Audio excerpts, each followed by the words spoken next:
Star TV 9 में आपका स्वागत है। मुंबईत अक्षय कुमारच्या ताफ्यातील कारला भीषण अपघात, मर्सिडीजने रिक्षाला उडवलं.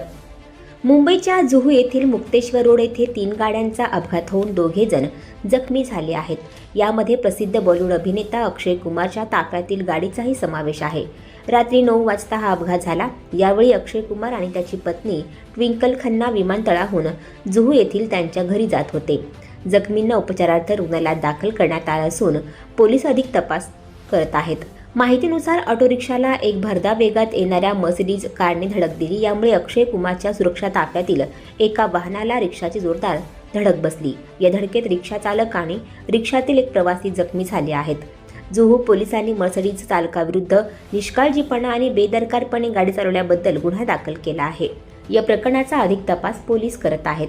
या अपघाताचा व्हिडिओ सोशल मीडियावर व्हायरल होत असून त्यात इनोव्हा कार उलटून 2 टायर्सवर उभी असल्याचं स्पष्ट दिसतंय, तर ऑटो रिक्षाचा चक्काचूर झाला आहे. यावेळी अक्षय कुमार त्याच्या ताफ्यातील दुसऱ्या कारमध्ये होता. अपघात झाल्याचं समजताच त्याचे व्यवस्थापक आणि वैयक्तिक सुरक्षा रक्षकांनी परिस्थितीचा आढावा घेतला. रिक्षा चालक भाऊ मोहम्मद समीर यांनी या अपघाताची माहिती माध्यमांना दिली. ते म्हणाले, पुढे रिक्षा होती, त्याच्या मागे अक्षय कुमारची इनोव्हा गाडी होती. इनोव्हाच्या मागे मर्सिडीज होती. मर्सिडीजने इनोव्हाला जोरदार धडक दिल्याने रिक्षाला धडक बसली. या अपघातात माझा भाऊ दबला गेला. त्यात आणखी एक प्रवासी होता, तोही दबला गेला. माझ्या भावाची प्रकृती अत्यंत नाजूक आहे. माझ्या भावाला चांगले उपचार मिळावेत एवढीच आमची अपेक्षा आहे. आणखी नवनवीन व्हिडिओ पाहण्यासाठी आताच आमच्या स्टार टीव्ही 9 चॅनलला सबस्क्राईब करा, लाईक करा, शेअर करा. Bureau report, star TV 9 Mumbai.